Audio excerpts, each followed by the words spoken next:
Fala pessoal, tudo certo com vocês? Estamos aqui agora para resolver 10 questões recentes de conhecimentos gerais da banca IBFC, tá bom? Concurso dos Correios publicado nesse mês de outubro aí, concurso tão aguardado, tão esperado por todos vocês, mas enfim, saiu o edital, né? E agora não tem mais conversa, agora é com sentar a bunda na cadeira aí, estudar firme, com disciplina, com foco, porque não tem mais tempo a perder. Edital já está na praça e você tem que correr aí contra o tempo, tá bom? A gente vai resolver aqui 10 questões recentes, né, de conhecimentos gerais da banca IBFC aí para o concurso dos Correios. Tá aqui meu Instagram, @prof. Rondinelli. Fique à vontade lá para me seguir também, mandar sua mensagem, deixar seu feedback. É sempre muito importante para a gente, tá bom? Uma coisa aqui, quando a gente fala em conhecimentos gerais, né, antes da gente partir para a resolução, a gente está falando basicamente aqui de geografia. Né? Você que deve ter feito a prova do CNU, você percebeu, caiu realidade brasileira. Lá em realidade brasileira era um misto ali de conteúdos de história, de direito constitucional, direitos humanos, de geografia também, atualidades, enfim, caiu um pouquinho de cada coisa, né? Foi um conteúdo bem transversal cobrado lá em realidade brasileira do CNU. Agora aqui em conhecimentos gerais para os Correios, não. Aqui é geografia pura, geografia raiz mesmo, tá bom? E aí a gente vai trazer aqui algumas questões recentes, questões de 2024, de 2023, para que vocês fiquem atentos aí, né? Para que você fique ciente do estilo de cobrança da banca IBFC, tá bom? Então já vou colocar na tela aqui. Primeira questão que eu trouxe para resolvermos. Questão tranquila, tá? Essas primeiras questões aqui vocês vão perceber que são questões tranquilas aí, questões de fácil resolução. Se você está antenado aí, já está estudando minimamente, né? De forma frequente, aí você não vai ter muita dificuldade para resolver essas questões, pelo menos essas primeiras, né? Mas, de qualquer forma, é importante também, e eu julgo que vai cair questões na sua prova dessa forma, né? Claro, terão questões mais difíceis, questões médias ali, mas terão questões fáceis também, porque analisando a cobrança, né, o estilo ali da banca IBFC, eu consegui perceber que não são questões de um nível de dificuldade tão alto assim. Claro, a não ser questões específicas ali de eventuais secretarias de educação para professor, né, professor de geografia, então são questões bem mais específicas e com conteúdo mais denso.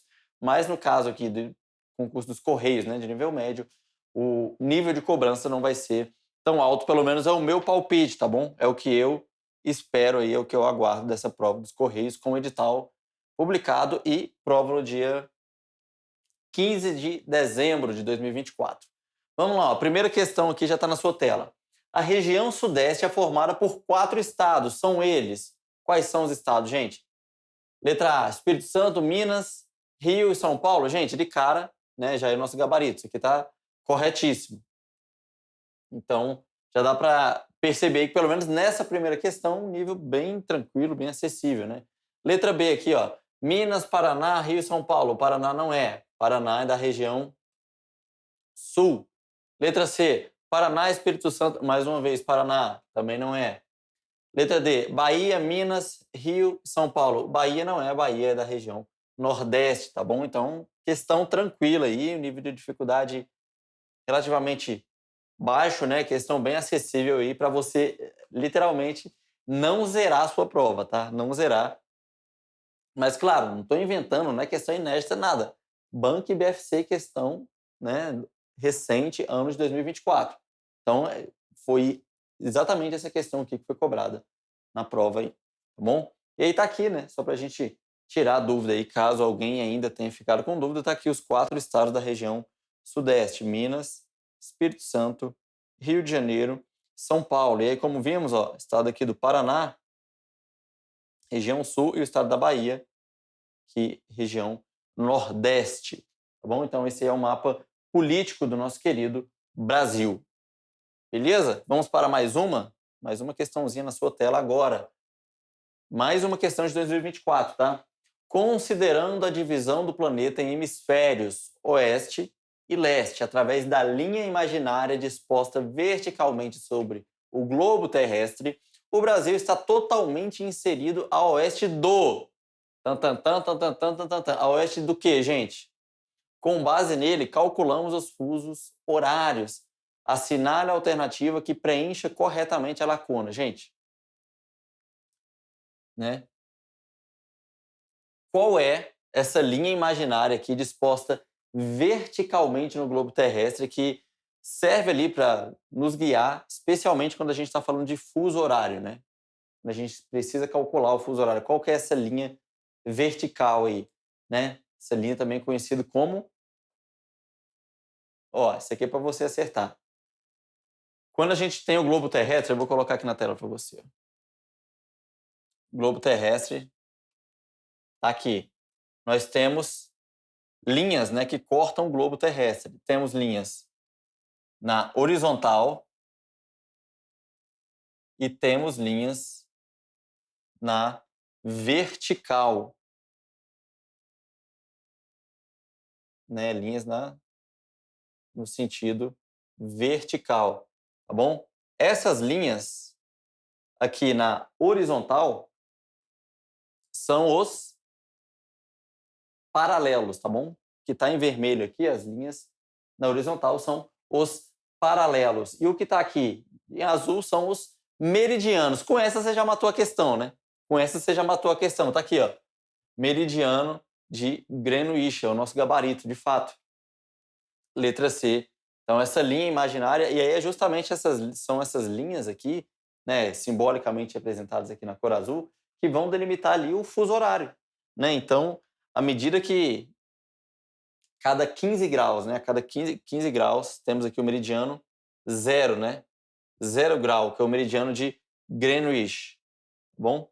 Então, cada 15 graus para oeste, nós perdemos, digamos assim, 1 hora. É 1 hora a menos. E a cada 15 graus para leste, nós temos 1 hora a mais. E aí, como o globo terrestre, né, se você der uma volta, são 360 graus, e aí se você multiplicar, né, 15 graus vezes 24 horas vai dar 360, que é justamente a circunferência total do globo. Bom? Então tá aí, questão tranquila também, mais uma questão, ó. E aí só pra gente mostrar para vocês aqui mais uma vez, né? E aqui, ó, meridiano de Greenwich, acabamos de citar. E os paralelos aqui, né? Temos a linha do Equador, que é o ponto zero também de latitude, Trópico de Capricórnio aqui ao sul, Trópico de Câncer na parte norte. Bom? Questão tranquila aí para vocês. Questão importante também, porque, né, acho que tem total sentido ali, total relação com a função em si de agente dos Correios, na especialidade de carteiro. É você saber se localizar, né, você saber se locomover, você ter essa noção de orientação, de representação de mapa, saber para onde você está indo, porque está inteiramente ligado ali com a atividade, né? Você vai sair no mundo, né? Vai sair aí nas ruas, nas cidades, então você tem que ter uma boa noção de localização espacial, tá bom? E esse item veio cobrado como sendo o primeiro item lá no seu edital, tá? Item 1, noções de cartografia. Mais uma questãozinha aqui da IBFC, ano de 2024. Vamos ver, ó.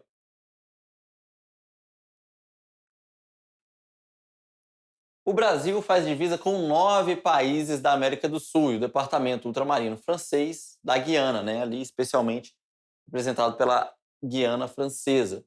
Assinale a alternativa que apresenta 2 países que não fazem fronteira com o Brasil. Gente, isso aqui também tranquilo, né?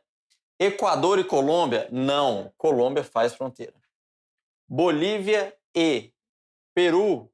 Não, ambos fazem fronteira com o Brasil. Colômbia e Venezuela?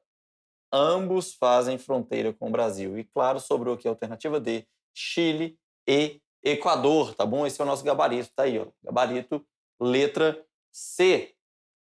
Então tá aqui o mapa, né, da América do Sul, só para mostrar com mais clareza para você. Temos aqui, né, total de 9 países, temos aqui a Guiana Francesa, que foi citado ali, fazendo divisa ali com Roraima. E aqui, ó, os estados, né, estados soberanos, os países que não fazem fronteira com o Brasil. Então temos o Equador e o Chile, tá bom? Equador e Chile. Todos os demais possuem fronteira com o nosso querido Brasil varonil.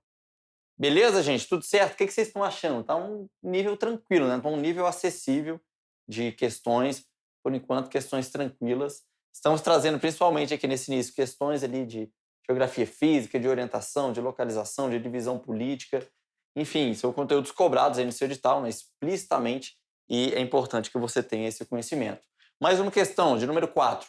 Dentre os principais aspectos da geografia do país está dois pontos. Constituído basicamente de planaltos, planícies e depressões. Gente, tranquilíssima, tá bom? Tranquilíssima, bem acessível essa aqui, bem intuitiva. Essa aqui também é mais uma para você não zerar, tá? Claro que a gente está falando aqui dos relevos, né? Compostos aí, claro, por planaltos, planícies, depressões. Pô, professor, mas eu sou vascaíno, eu também sou composto por depressão às vezes. Não, peraí, cara, não é disso que a gente está falando aqui. Depressões no relevo, né? Que são partes ali que. Foi brincadeira, eu não consigo. Partes ali do relevo que tem como a gente pode dizer, um desnível negativo no relevo, né? Depressões ali que estão muitas vezes abaixo ali da camada das planícies, dos planaltos, né? Quando você tem uma depressão, quer dizer que você tem muitas vezes um vale, né? Muitas vezes alguma camada ali de solo, de terreno que está abaixo, né? Um nível abaixo da sua área comum ali, né? Que está ao seu redor. Bom, e aqui, claro, né? Clima, a gente está falando dos climas do nosso país. A gente está falando dos climas, clima equatorial, clima tropical, subtropical. Então, não tem nada a ver aqui com o que foi descrito no enunciado. Vegetação, da mesma forma, né? Nós temos aqui vários tipos de vegetação atreladas aí aos biomas brasileiros, né? Amazônia, temos as florestas aí, né? Dentro do próprio Cerrado também, importante, tem na Amazônia, Mata Atlântica, né? Mata de araucárias, temos a caatinga, né, vegetação da caatinga, temos o pampa gaúcho, temos o Pantanal. Enfim, o Brasil é riquíssimo aí em diversidade, em biodiversidade, quando a gente fala em vegetação e em biomas, né, como um todo. E a hidrografia, né? Claro que não tem a ver aqui com o assunto do enunciado, né? Planaltos, planícies e depressões tem nada a ver com hidrografia, né? Hidrografia ali as bacias hidrográficas dos principais rios do nosso país, né, e seus afluentes. Tá bom? Mais uma questão, tá aí, ó, gabarito, letra A. Número 5 agora, quinta questão de hoje. Questão do concurso do IBGE, tá bom? Ano de 2023, vamos lá. Ó. É possível dividir a agricultura da região amazônica em dois tipos. Aqui já estamos falando de geografia agrária, né? Geografia agrária, né? Já não estamos mais falando ali, basicamente, da parte física, daquilo que a gente começou a abordar nas primeiras questões. Estamos aqui já no tópico lá do seu edital que trata sobre geografia agrária, tá bom? O espaço agrário. Citando aqui especialmente a região amazônica. Vamos lá, ó. A realizada em com produção de alimentos como mandioca, feijão e milho.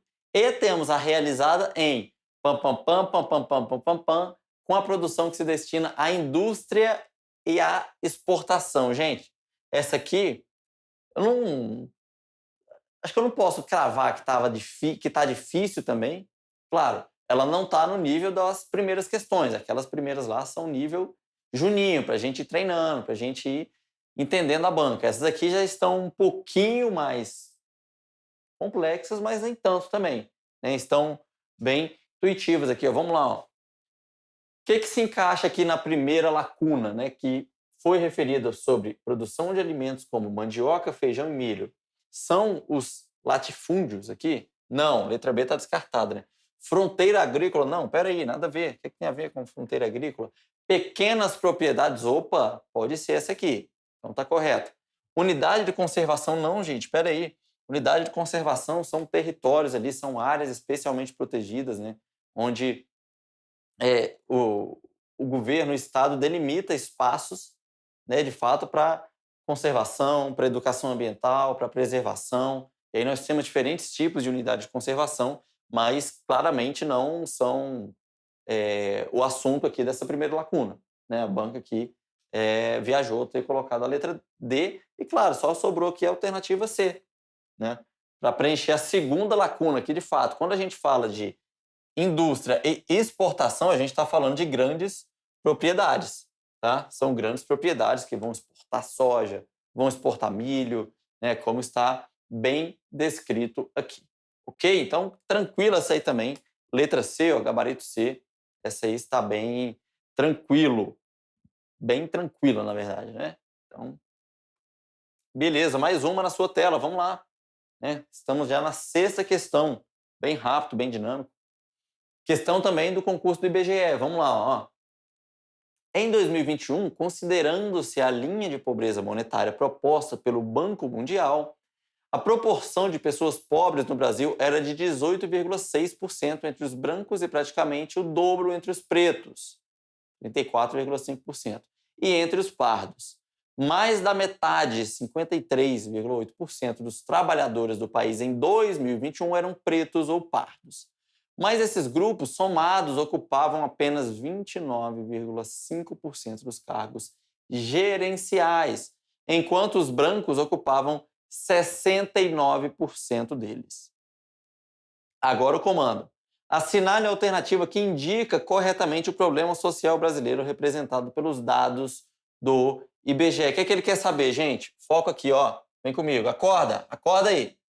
Problema social brasileiro, né? E aqui ele descreveu alguns problemas sociais brasileiros nas alternativas e a gente vai analisar cada um deles para ver o que melhor se encaixa no que foi descrito. Aumento significativo de comunidades periféricas. Não, gente, esse claramente é um problema social brasileiro, mas não tem relação com o que foi descrito aqui no texto, né? Não tem relação com o que foi descrito aqui no texto, né? Relação direta. Que a gente está falando de quê?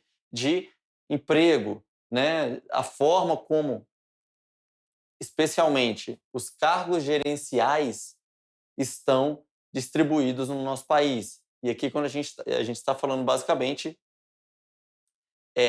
né, que é a proporção de pessoas pobres, a gente está falando de pretos, né, de pardos, de pessoas brancas, né, cadê? Aqui, ó, pessoas brancas. Então, claro, a gente está falando aqui de, claramente, de uma relação de cor ou raça, né? Não é relacionado diretamente com o desemprego estrutural e está aqui, ó.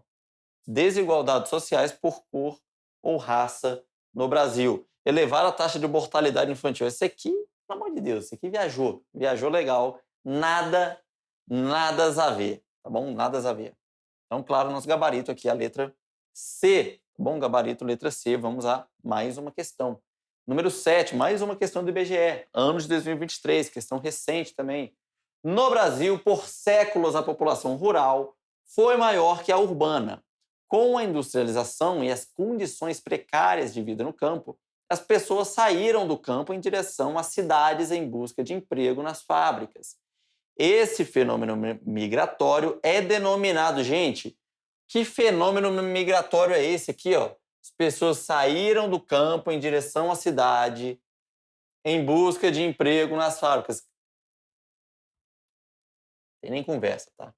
Tem nem conversa, é migração. Migração não.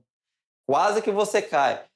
Êxodo rural. Estamos falando aqui claramente de êxodo rural. É o que está descrito, né? Um conceito bem conhecido aí na geografia, na história do nosso país. Passamos por isso, né? Processo de urbanização. Enfim, você vai poder sempre perceber que a geografia está ligada, né? Um conceito está ligado ao outro. Você não consegue falar de uma coisa ignorando totalmente, né? Ou de forma isolada somente daquele assunto, se você não tiver um pré-conhecimento, se você não puxar conceitos ali anteriores que possam contextualizar aquela explicação, possam contextualizar aquele assunto. Então, quando a gente está falando aqui de busca de empregos nas fábricas, né? Saída do campo, quando a gente está falando de crescimento urbano, né? Quando a gente está falando de crescimento populacional nas cidades, né, que é o crescimento urbano, expansão urbana, claro, o êxodo rural aqui tem total relação com isso, tá? Quando a gente fala de revolução verde, né, não é aqui o nosso gabarito, né? A Revolução Verde é basicamente aquela modernização da agricultura em escala global, né? E, é claro, está totalmente ligado ali com a incorporação de inovações tecnológicas, com o que está descrito aqui na letra D, ó, apesar de não ser nosso gabarito, né? A gente está falando aqui de modernização agrícola, a Revolução Verde tem muito tem muita influência, né, sobre isso. E quando a gente está falando aqui de migração pendular, a gente está falando basicamente do deslocamento dentro da mesma cidade ou cidades próximas. O que é a migração pendular? Imagine aqui, vem comigo. Acorda aí, hein? Mais uma vez, acorda, ó. Você mora num lugar, você trabalha em outro, você estuda em outro. E aí o que você faz? Diariamente você vai fazendo esse movimento. Vai para o seu trabalho, depois vai para sua faculdade, para o seu curso, depois volta para sua casa, tá bom? E aí no outro dia, o que você faz novamente? Você vai para o seu trabalho, depois você vai para o seu estudo, depois você volta para casa. Ficou meio estranho. Ficou meio estranho isso aqui, hein? Depois você vai fazendo a mesma coisa, você vai fazendo um movimento. Então você se torna basicamente ali um pêndulo, né? Quem é mais antigo aí sabe o que é um pêndulo, né? Na casa da avó, do avô, de muitas pessoas tinham. É um pêndulo de um relógio ali que vai de um lado para o outro, vai de um lado para o outro. É você no dia a dia, sou eu no dia a dia, são os concurseiros aí no dia a dia, né? Quem mora longe do seu trabalho geralmente depende de transporte público, aí você vai no ônibus cheio, vai aqui, ó. Você acorda cedo e vai dormindo, e passa um e leva a sua mochila, aí dá briga, aí o pessoal briga lá na frente, e o ônibus não para, e o ônibus está cheio, e o motorista freia de uma vez e todo mundo vai para um lado, vai para o outro. Você sabe, você é concurseiro, você sabe a dificuldade, a luta que é, né? Já passei por isso também, sei como é que é. Não é fácil, e é por isso que você está aqui, é por isso que você está estudando, que é para sair dessa vida, né? Para ter seu carro, para ter sua casa, morar perto do trabalho, enfim. Então, a gente está estudando firme aí, a edital está aberto dos Correios e estamos focados, estamos disciplinados com esse objetivo. Bom, mais uma questãozinha aí, questão de número 8, vamos lá, ó, já encaminhando aí para o final. De acordo com os resultados do Censo Demográfico de 2022, há 23,8 pessoas por quilômetro quadrado no país. Com o aumento da população entre 2010 e 2022, atingindo o total de 203,1 milhões de pessoas, a do país passou de 22,43 para 23,8 habitantes por quilômetro quadrado no mesmo período. Gente, ó, assinale a alternativa que preencha corretamente a lacuna. Vocês já perceberam que não é a primeira vez que a IBFC vem com esse negócio de lacuna aqui.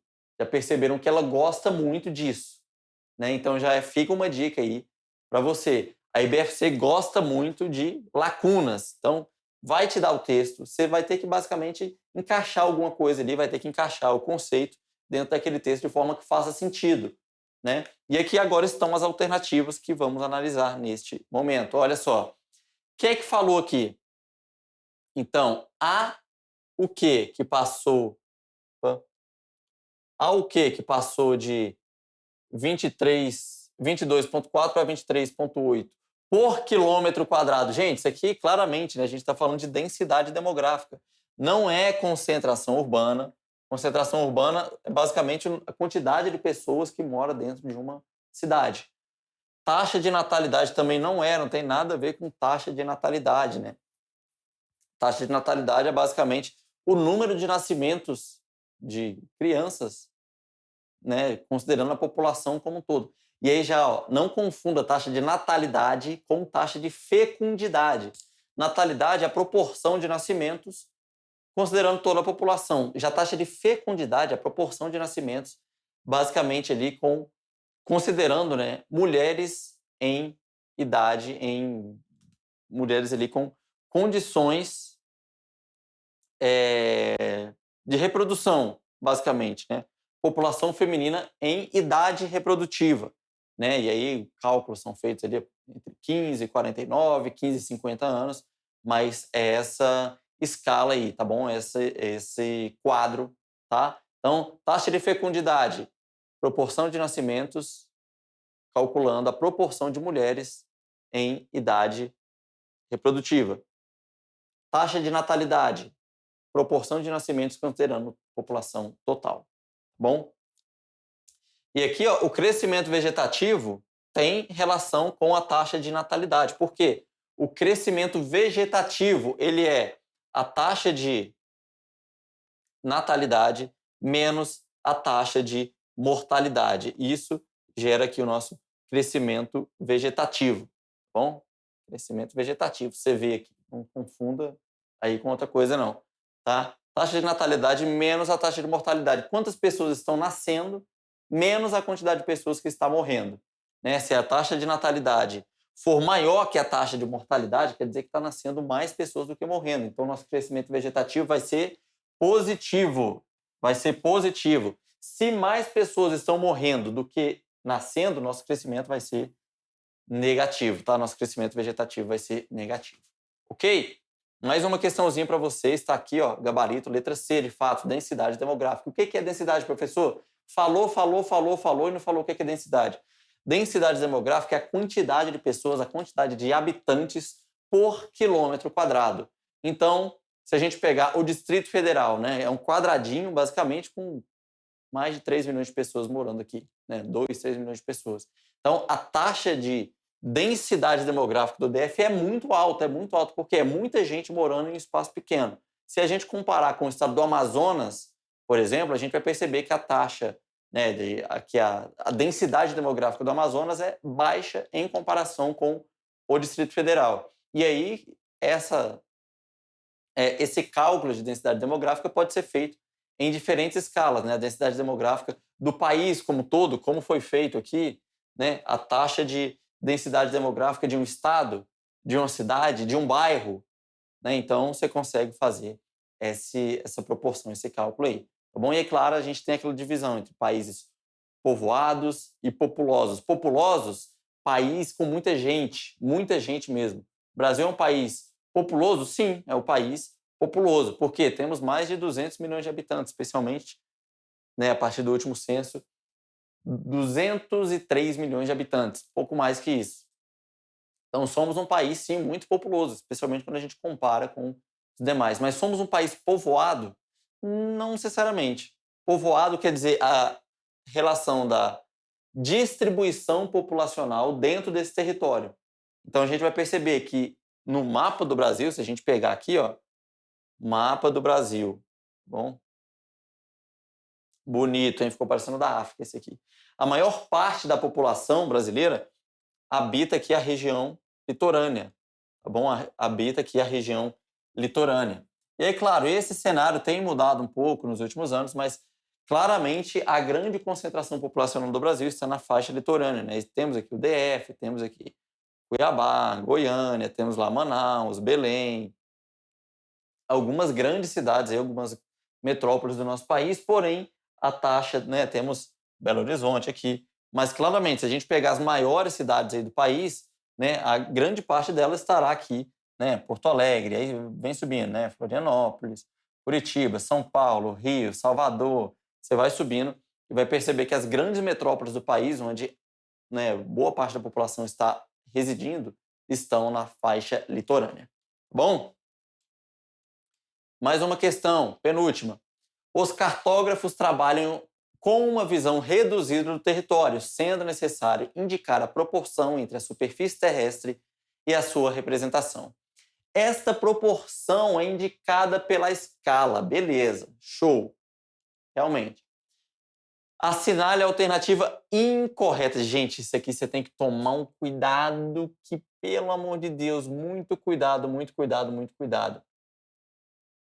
Apesar de eu não ter colocado muitas questões desse tipo aqui, mas eu percebi que a IBFC também gosta muito de colocar questões para que você assinale a alternativa incorreta, como é esse caso aqui. Pediu a alternativa incorreta, tá? Incorreta.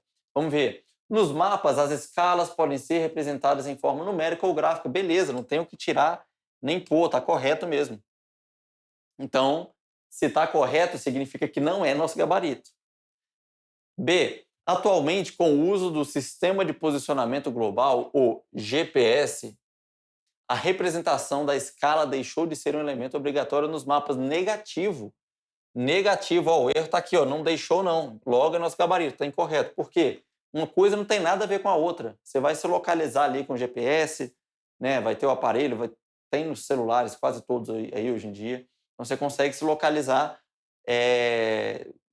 basicamente em termos de orientação espacial ali com o GPS. Agora, quando a gente pega um mapa e abre esse mapa, né, o que é um mapa, gente? É a realidade reduzida. O mapa basicamente é isso. Você vai pegar a realidade total, né, você vai pegar ali um país, um estado, um município, um bairro e vai colocar ou no papel, ou no globo, ou em um cilindro, enfim, existem diversos tipos de representação de projeções, tá? E aí, claro, né, vai ter relação aqui com o GPS, né? E é importante que você tenha a escala, tá aqui.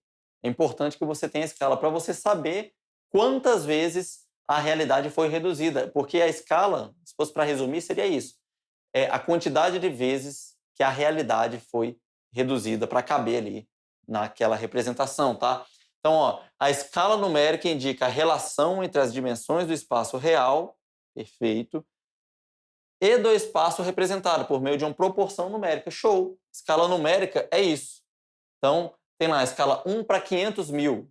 Significa que a realidade foi reduzida 500 mil vezes. 1 para 25 mil. A realidade foi reduzida 25 mil vezes para caber ali.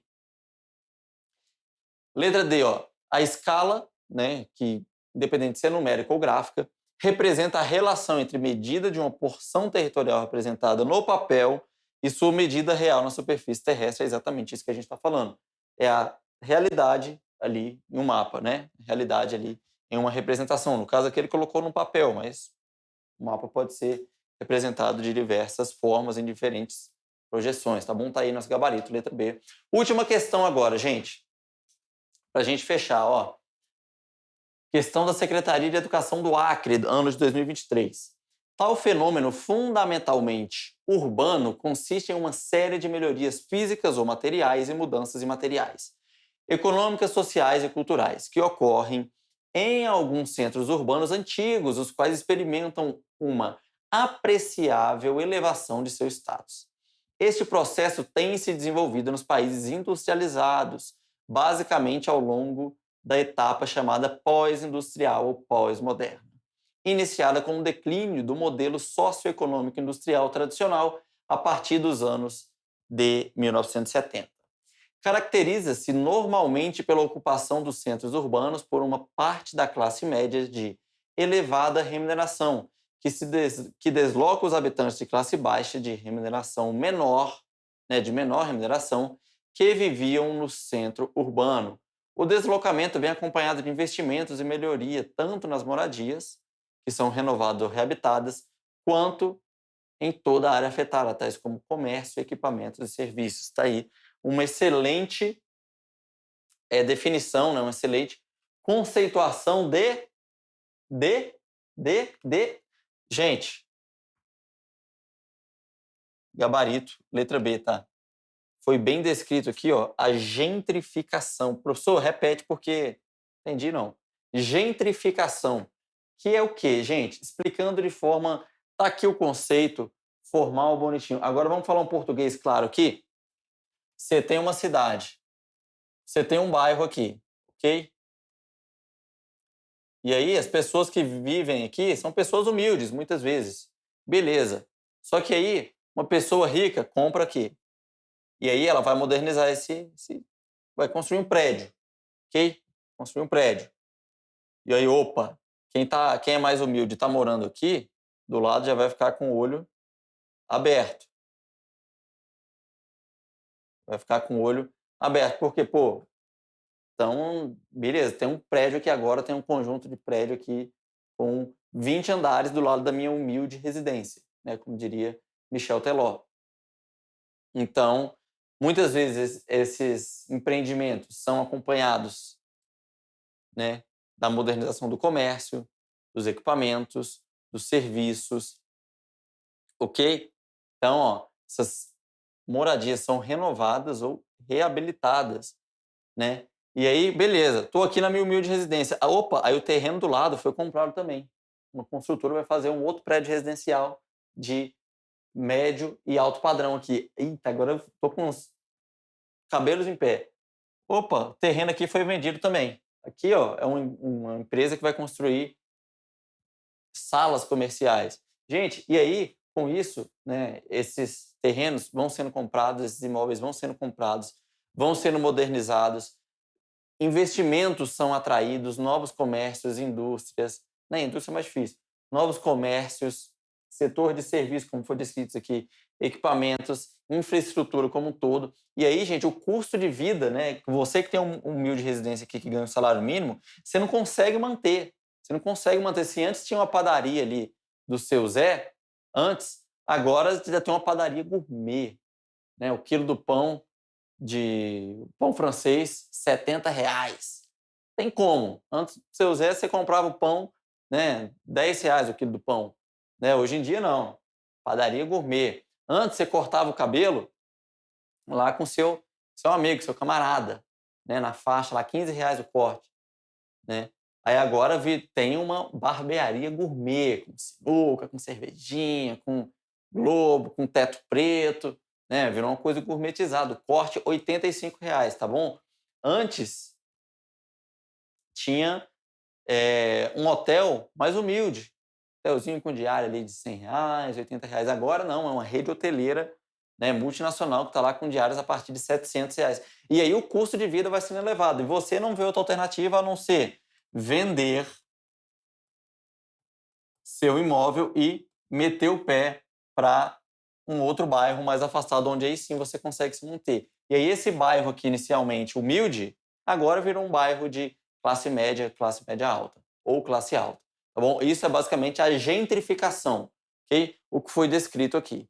Fechou, gente? Com isso, a gente encerra nossas 10 questões recentes da Banco IBFC e eu vou ficando por aqui, tá bom? Meu Instagram tá aqui, ó. Fique à vontade para me seguir, @profrondinelli, se você tiver gostado, manda uma mensagem lá, né, pra gente trocar uma ideia, deixe seu feedback.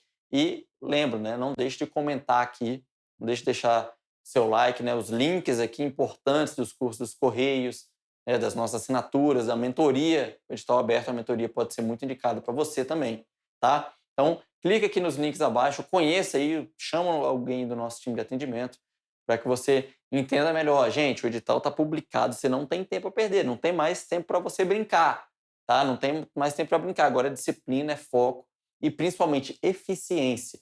Você tem que estudar com eficiência porque os dias estão contados, literalmente, né? Prova marcada para o dia 15 de dezembro, então se prepara da melhor forma, né? Conheça aqui os cursos do Direção, tenho certeza que você vai gostar, os cursos completinhos em vídeo, PDF, os links estão aqui na descrição. Temos o serviço de mentoria, né, que é o que eu falei, você tem que estudar com eficiência, de repente o serviço, o trabalho de um mentor pode ser indicado para você, né? Você está meio perdido, você está, né, sem saber para onde ir, chama aí nossa equipe no WhatsApp, né? Manda uma mensagem, pergunta, como é que funciona esse tal de mentor, né, coach aí, como é que funciona? Vai me ajudar mesmo, não vai? Tenho certeza que você vai gostar, tá? Chama a nossa equipe para tirar as dúvidas. E os demais links estão aqui na descrição também. E-book, tudo mais. Então, vou ficando por aqui, gente. Um grande abraço aí para você. Boa preparação e a gente se encontra em uma próxima oportunidade. Valeu!